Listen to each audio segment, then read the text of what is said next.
Bom dia a todos.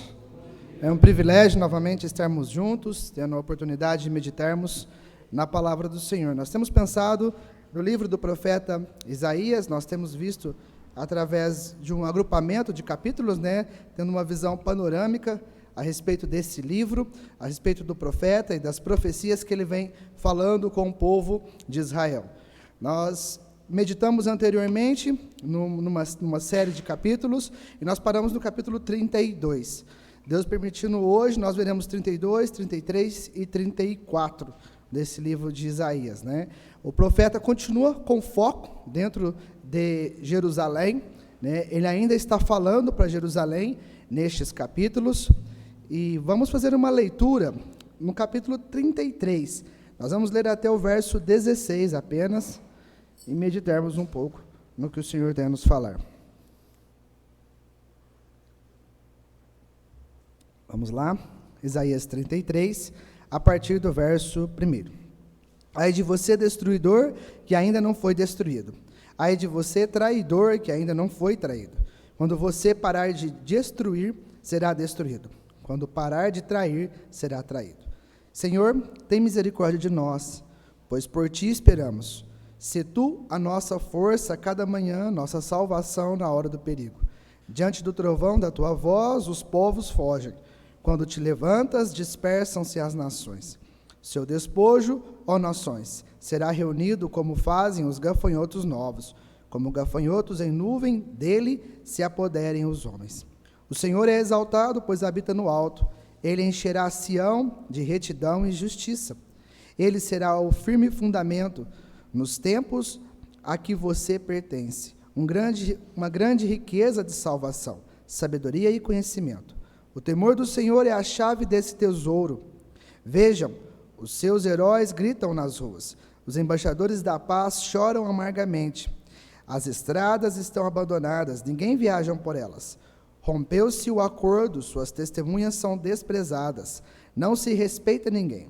A terra pranteia e fraqueja. O Líbano murcha, envergonhado, Saron é como Arabá, e Bazã e Carmelo perdem sua folhagem. Agora me levantarei, diz o Senhor. Agora eu me erguerei, agora serei exaltado. Vocês concebam palha e dão à luz restolho. Seu sopro é um fogo que o consome. Os povos serão queimados como se faz com cal. Como espinheiros cortados serão postos no fogo. Vocês que estão longe, atentem para o que eu fiz. Vocês que estão perto, reconheçam o meu poder. Em Sião, os pecadores estão aterrorizados. O tremor se apodera dos ímpios.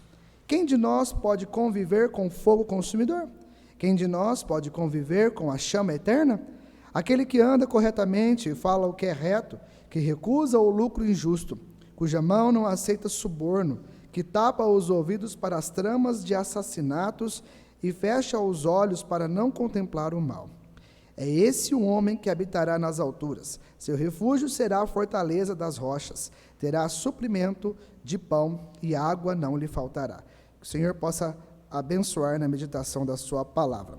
Como nós temos pensado, então, dos capítulos 32 a 34, nós vamos dividir em 4 grandes partes dessa última finalização, dessa série de profecias que Isaías vem fazendo. Ele está fechando, então, os pensamentos a respeito dessas primeiras profecias, e ele vai falar, então, das glórias do futuro de Jerusalém.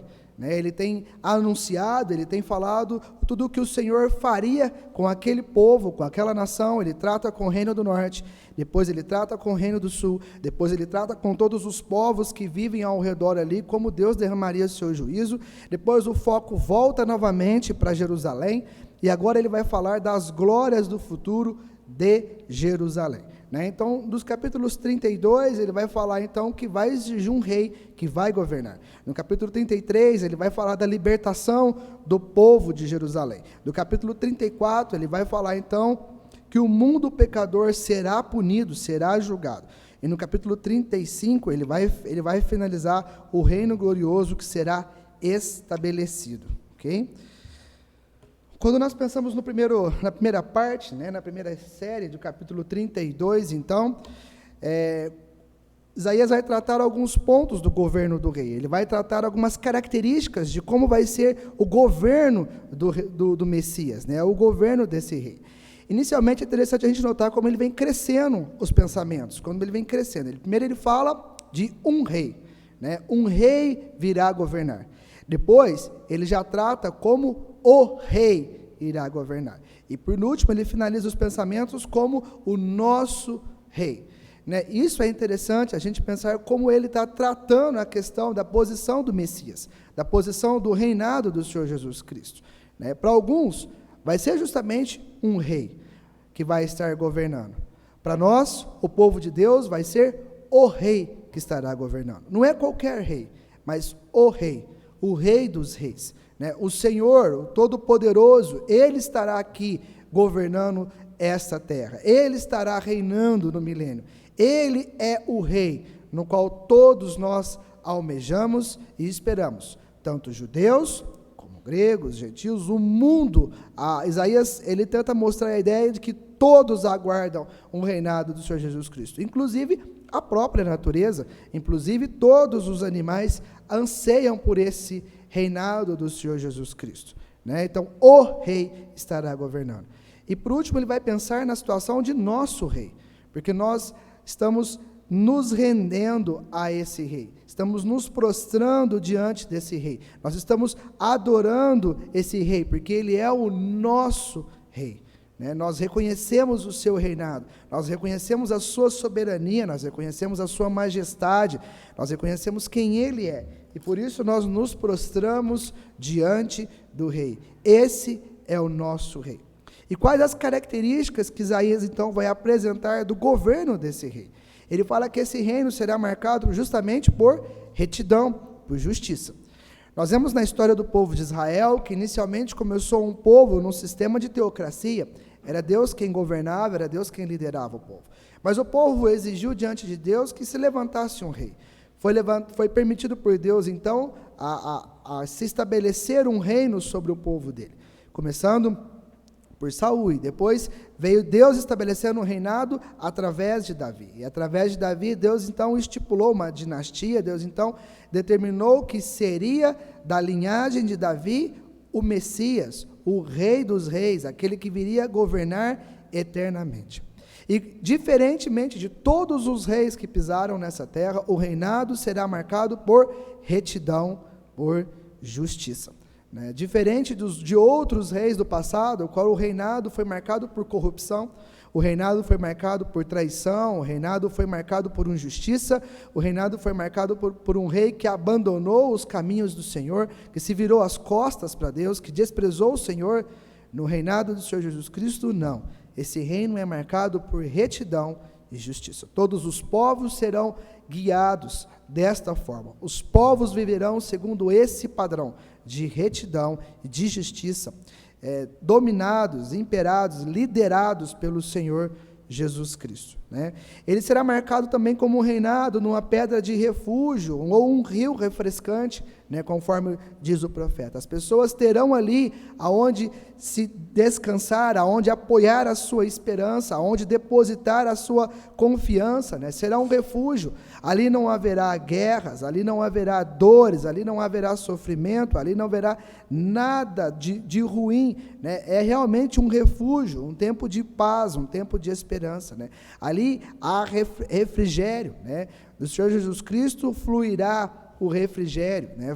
Fluirá o descanso, fluirá a paz. Ali o ser humano vai gozar desta paz, vai gozar desse refrigério. Será um reino marcado com essas características, né? Vamos descansarmos, porque o Rei dos Reis está sobre o controle de toda a situação. Tudo correrá perfeitamente, nós vamos botar toda a nossa esperança, toda a nossa confiança no Rei, e dele nós vamos receber o refrigério para as nossas almas, para os nossos corpos, né?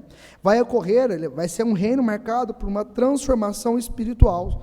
Por que Isaías fala dessa forma? Porque ele está analisando, ele fala, olha, os homens que ficaram cegos, que não enxergaram a verdade, que não conheceram o Deus vivo, que taparam os seus olhos para a realidade do Senhor, eles verão claramente o Senhor, né? Os surdos, que aqueles que não quiseram ouvir a voz do Senhor durante todo esse tempo, no reinado do Senhor Jesus Cristo, ouvirão. Então haverá uma transformação espiritual. Os homens, as pessoas que estiverem aqui, que forem governadas pelo Senhor Jesus Cristo, no reinado do milênio, haverá essa transformação espiritual. Eles contemplarão o Deus face a face, eles verão, eles entenderão, eles ouvirão a voz do Senhor. Ele fala também que não haverá ilusões, né, nesse período.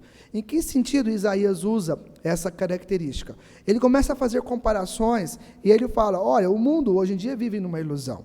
As pessoas adoram, as pessoas glorificam homens dos quais possuem dinheiro, dos quais possuem riqueza, fama e qualquer outra coisa nesse sentido.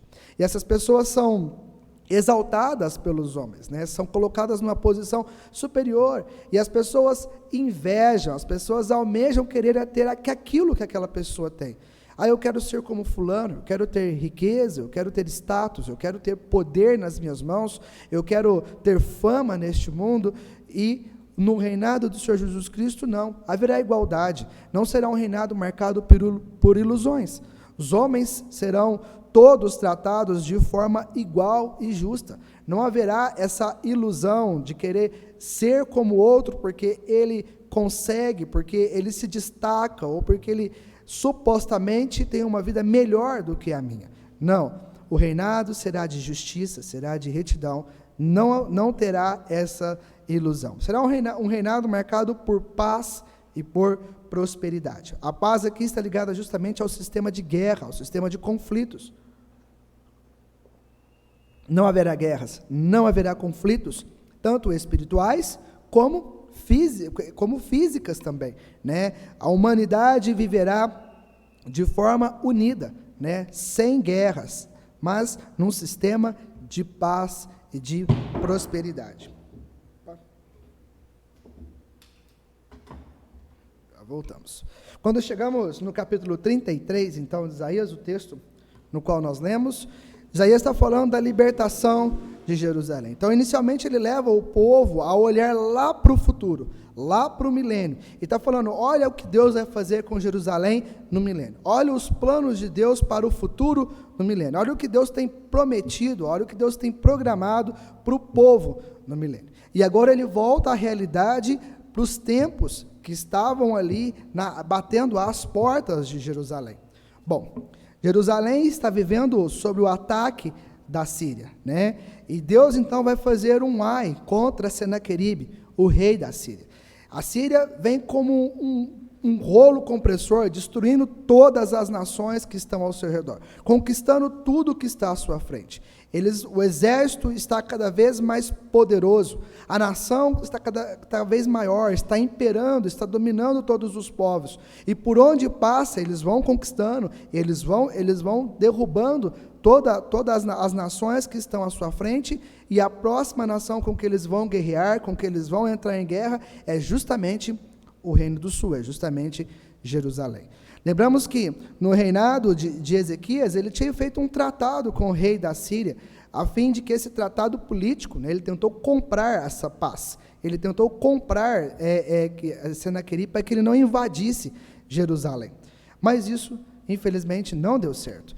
O próprio Deus fala que esse homem, que esse rei, ele é completamente corrupto, e ele vai trair, ele vai passar por cima de toda a aliança política que ele tenha feito anterior, porque o objetivo dele é conquistar tudo que está na sua frente. Mas Deus está fazendo, Deus está falando que vai pôr um fim nesse reinado de Senaqueribe, dessa conquista de Senaqueribe, dessa forma como ele vem conquistando. E Deus fala, eu vou me levantar contra este homem, eu vou guerrear contra este homem, e ele vai ver quem é Deus, ele vai conhecer o meu poder.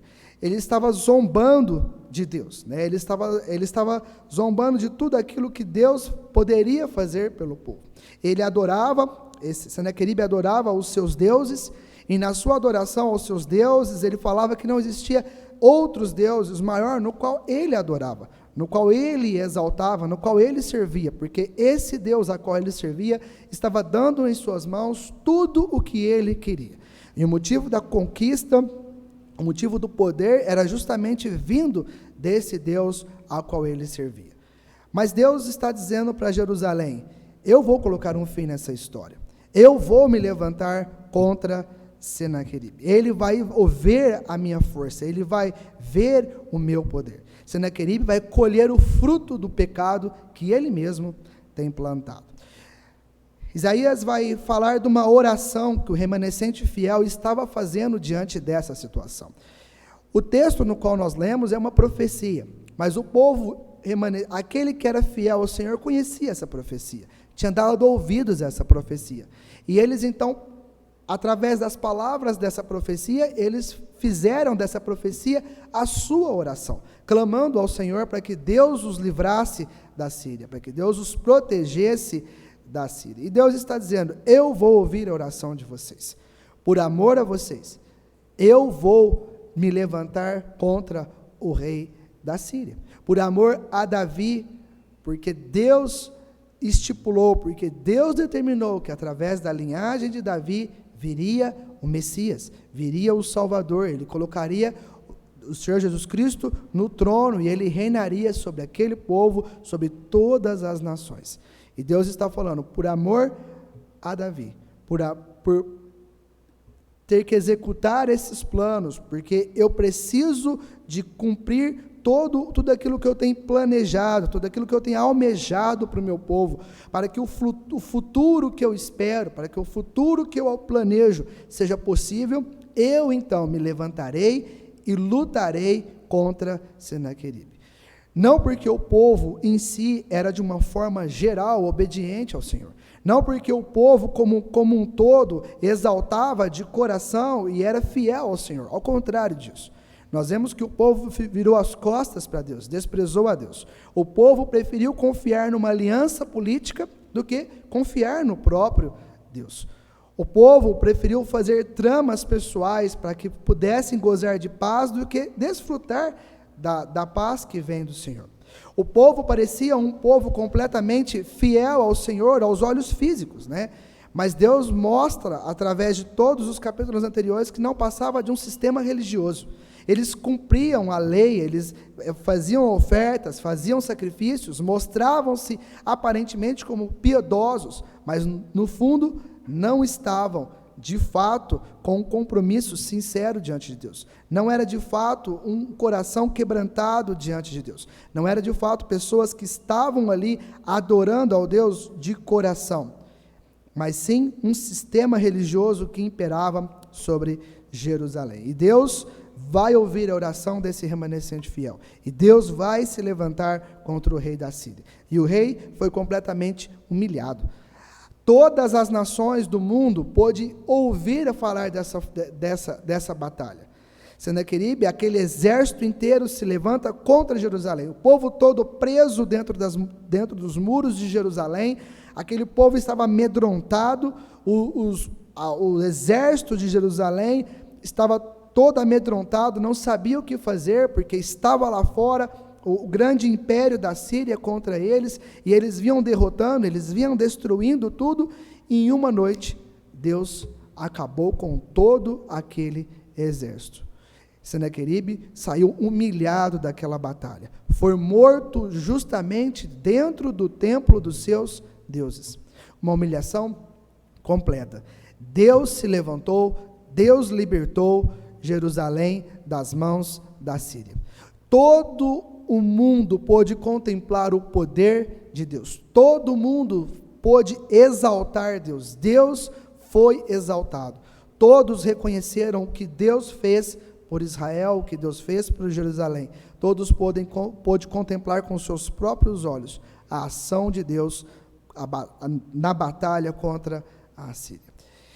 Tudo isso, então, aconteceu. Ezequias teve que aprender do Senhor, o rei, na ocasião, ele teve que aprender do Senhor que o temor do Senhor é o nosso tesouro. Tudo aquilo que ele pensava de riqueza, que ele poderia usar para conquistar a paz, para conquistar a tranquilidade, ele teve que entender que nada disso tem valor. O que realmente tem valor é o temor do Senhor. Não só Ezequias, como aquela nação como um todo, pôde contemplar o poder de Deus e enxergar essa realidade, né? A incredulidade, né, que eles se valiam de toda a ajuda de recursos humanos, não valeu de nada, né? A fé tem que ser voltada para Deus. Só Deus pode livrar, só Deus pode cuidar, só Deus pode dar aquilo que realmente necessitamos, aquilo que realmente almejamos, né? Essa situação nós temos pensado, quando nós pensamos nos capítulos anteriores, que é facilmente, a gente se encontra nessa realidade de forma muito fácil, né? Nós confiamos em tudo o que nós temos nas nossas mãos. Nós confiamos nos nossos recursos financeiros, nós confiamos nas nossas amizades, nós confiamos no nosso conhecimento, no nosso saber, nós confiamos em tudo o que está ao nosso alcance. E quando tudo isso falha, somente quando tudo isso falha, aí é que nós voltamos os nossos olhos para Deus, e aí nós clamamos por socorro, e aí nós clamamos por livramento. E Deus está mostrando que nós temos que aprender o inverso disso. Ele sempre está à frente, Ele sempre está com o seu povo. A nossa confiança sempre deve estar em Deus. Assim como o povo de Israel teve que aprender a confiar em Deus, enxergar que eles estavam mergulhados num sistema religioso, enxergar que eles na verdade estavam longe de Deus, ao invés do que eles imaginavam estar perto de Deus. Enxergar que eles confiavam em tudo, menos em Deus. Nós talvez estamos nessa mesma situação que o povo de Israel. Confiamos em tudo que está ao nosso alcance. Buscamos fazer tudo com as nossas forças para que tenhamos uma vida tranquila, uma vida de paz, uma vida de sossego, uma vida próspera aqui nessa terra. E por último, aí quando a situação parece não haver mais volta, quando a situação parece não ter mais recursos, voltamos para Deus, né? Possamos realmente analisar como está a nossa situação espiritual diante do Senhor. Deus mostra que todos os planos do inimigo foram frustrados. O inimigo pensava o que iria fazer ao entrar em Jerusalém, como ele iria derrubar, como ele iria conquistar, o que ele iria fazer, e Deus frustrou por completo todos os planos do inimigo. O Senhor foi exaltado tanto dentro de Jerusalém como em todos os povos ao redor. Mas esse milagre que Deus realizou, essa obra que Deus realizou no meio do povo de Deus, ela acabou trazendo condenação aos próprios judeus.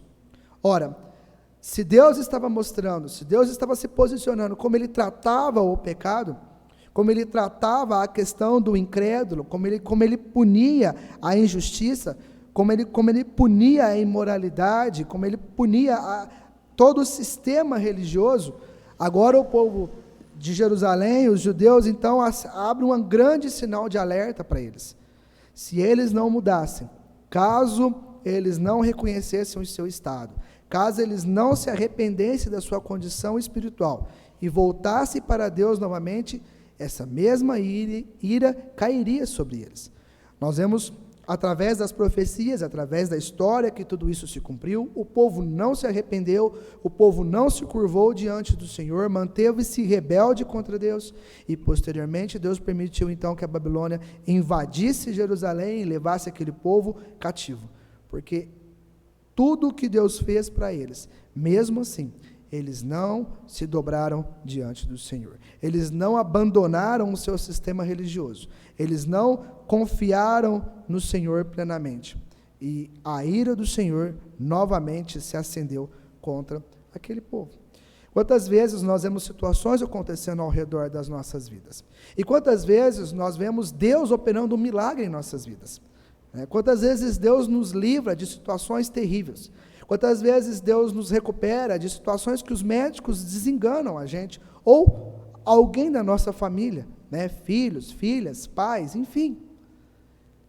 E nós ficamos maravilhados com o milagre que Deus operou no nosso meio, com o milagre que Deus operou diante de nós.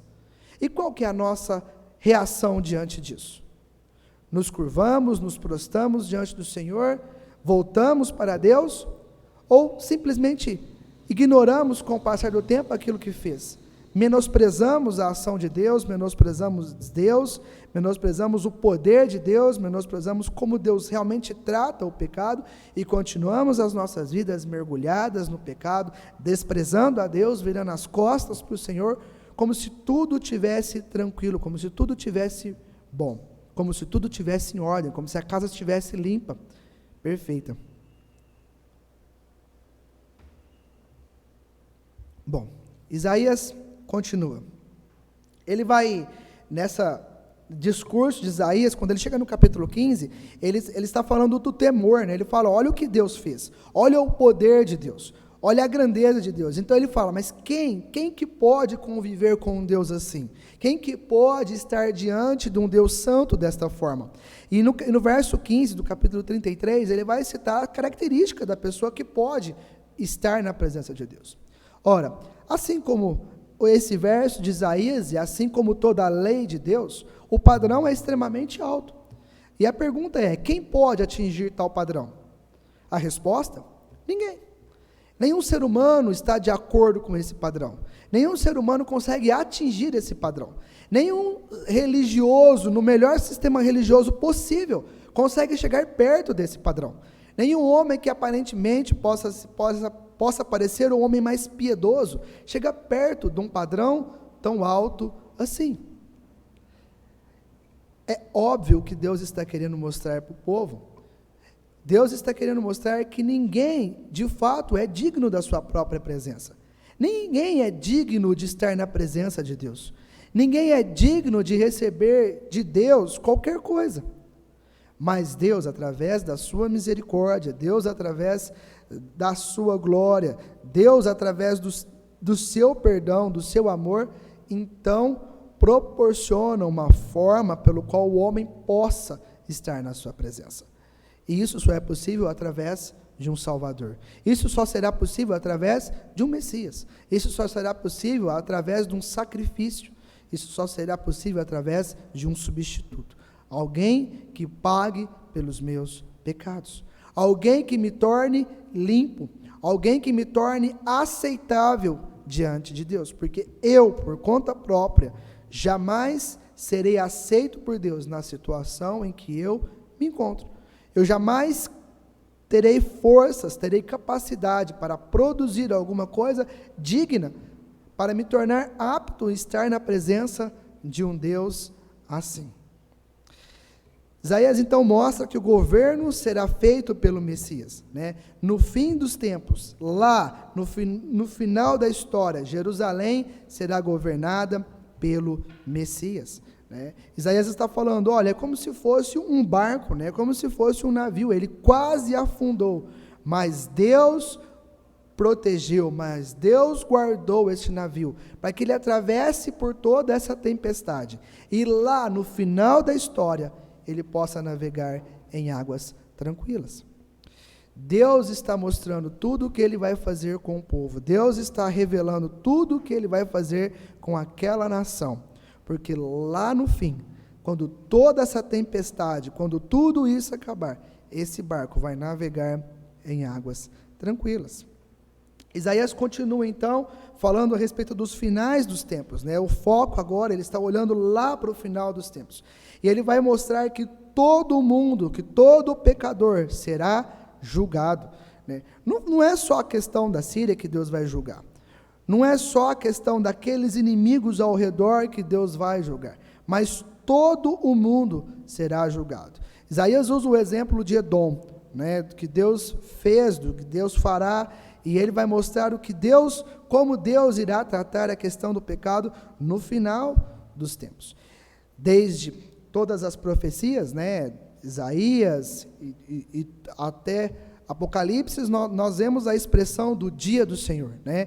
Um período, né? Uma época, um tempo onde Deus irá julgar, onde Deus irá condenar todo o pecador, onde Deus porá fim em todos os inimigos, né, de Deus, todo aquele que se rebela contra Deus, todo o sistema que se rebela contra o Senhor. Então, nós temos a revelação com mais clareza dentro do Novo Testamento, desse período chamado, né, o dia do Senhor. Isaías está se referindo justamente nessa época, nesse período. Ele fala: o dia do Senhor virá, e Deus há de julgar, e Deus há de condenar todo o pecado, e Deus há de se levantar contra todo o inimigo, né? Todo o exército inimigo será derrotado. Ele fala que nesse dia, que nesse período, a terra será coberta de sangue, né? Mostrando a grandeza dessa batalha.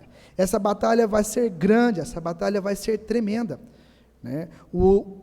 Nos capítulos anteriores, Isaías tem revelado que o exército do mundo inteiro vai se levantar contra Jerusalém, vai querer guerrear contra Jerusalém. E nesse instante, quando todo Jerusalém estiver cercado e todo o exército do mundo inteiro contra Jerusalém, o Senhor voltará. E de forma gloriosa, de forma majestosa, Ele derrotará todo o inimigo. Ele colocará um fim nessa história. E Isaías está dizendo que a terra será coberta como sangue. No final dessa grande batalha, no final desse grande Armagedon, né, a terra será um lugar completamente deserto, né? Isaías fala da destruição que vai se tornar esse planeta, essa terra no qual nós conhecemos. Ele fala: olha, a batalha vai ser tão grande, vai ser tão ferrenha, a destruição vai ser de uma amplitude tão grande, que tudo isso vai se transformar como um grande deserto.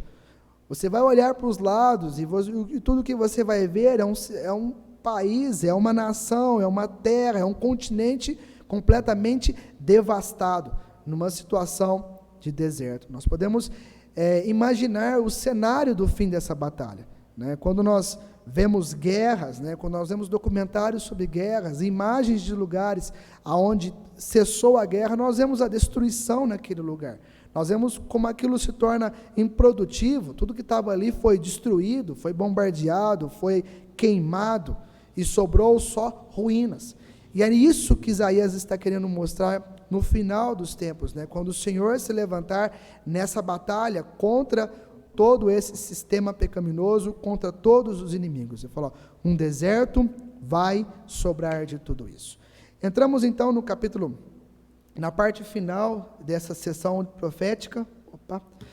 E ele vai falar do reino glorioso sendo estabelecido, e ele vai falar que toda essa terra que ficou numa situação completamente devastada será transformada num grande jardim do Éden novamente. Então Deus transformará todo esse cenário de destruição, todo esse cenário de deserto, num grande jardim do Éden, né? Ele tenta mostrar isso, ele tenta esclarecer, ele fala, olha, ele cita lugares, né? Ele cita terras, conhecidas na época como belos jardins, como terra frutífera, como terra que havia muita prosperidade ali no sentido de plantações, né? E ele fala, tudo isso que você conhece com os seus olhos, nem chegará aos pés do que Deus fará na renovação disso, né? De como Deus irá transformar toda essa terra, no que Deus planeja para todo este mundo. Assim como Adão e Eva viveram num jardim chamado Éden, com Deus na sua presença, o reinado do Senhor Jesus Cristo será de forma similar. Toda a terra será transformada num grande jardim do Éden, e o Senhor Jesus Cristo governará. O Senhor Jesus Cristo estará ali no controle, no poder, no governo de tudo isso. Todos os povos serão governados pelo Senhor Jesus Cristo. As promessas para a igreja é que nós governaremos junto com o Senhor Jesus Cristo nesse período. Estaremos a igreja, o povo de Deus, que se levanta desde a época do Senhor Jesus Cristo até o início do dia do Senhor, estará governando junto com o Senhor Jesus Cristo nessa renovação da terra, nesse jardim que Deus há de formar no mundo inteiro. Todas essas promessas, Isaías estava falando para fortalecer o povo daquela época. Porque o povo estava completamente incrédulo, o povo estava fraco, o povo estava com medo do que iria acontecer com eles. E Isaías está mostrando quem é Deus. Isaías está mostrando a grandeza de Deus. Isaías está mostrando os planos de Deus para aquela nação. Isaías está falando, não há o que temer. Confie em Deus, creia no Senhor. Confie no que Deus está fazendo, confie que o Senhor há de fazer o que é melhor para o seu povo. Os seus planos são planos eternos. Você pode crer, você pode confiar no Senhor. Ele vai falar de caminhos, né? Ele vai falar do santo caminho ali no final daquele texto. Por que ele vai usar isso? Naquela época, existiam vários caminhos. Existiam alguns caminhos que somente a realeza poderia passar. Somente a realeza poderia transitar por alguns caminhos.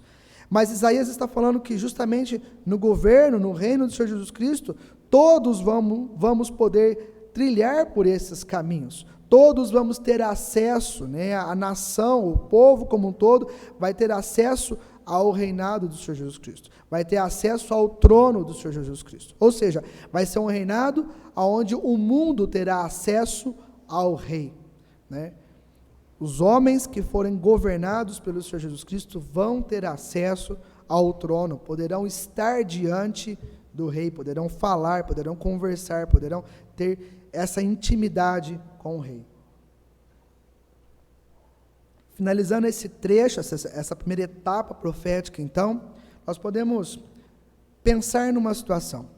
Se Deus cumpriu todas as promessas do passado, será que Ele também não cumprirá as promessas do futuro?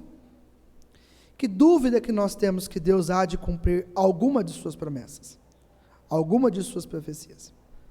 Nenhuma. O dia do Senhor já está batendo à nossa porta. O dia do Senhor está muito próximo da nossa realidade. E como nós temos nos portado diante dessa realidade?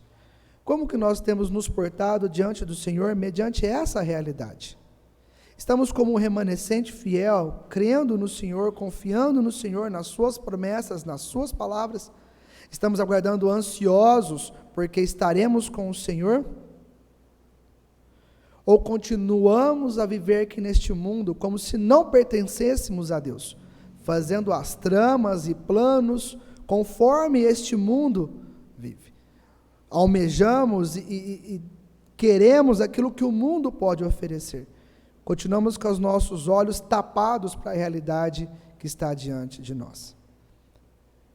Será que nós temos de fato enxergado com os olhos de Deus tudo o que está diante de nós? Será que nós temos sido sábios em saber vivermos o tempo em que nós estamos vivendo?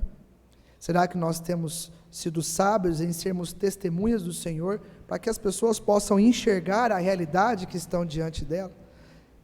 Será que estamos ajudando as pessoas a tirar a sua cegueira espiritual, enxergar que tudo que este mundo tem como glorioso, tudo que esse mundo tem como grande, como prazeroso, está prestes a terminar? O dia do Senhor está mais perto como nunca esteve. Estamos prestes a entrar nesse período. Será que temos preparado todas as pessoas? Será que nós temos testemunhado para que as pessoas entendam essa realidade? Isaías, mesmo diante de toda a adversidade, mesmo diante de toda a rejeição do povo, ele jamais parou de profetizar acerca do que iria acontecer com o povo logo e do que iria acontecer com o povo no futuro. Era a vontade de Isaías, era a vontade de Deus que todos se arrependessem, crescem no Senhor e jamais passassem por nenhum período desse de tribulação, de ira, de guerra, de sofrimento, de condenação. Que Deus possa nos abençoar. Amém.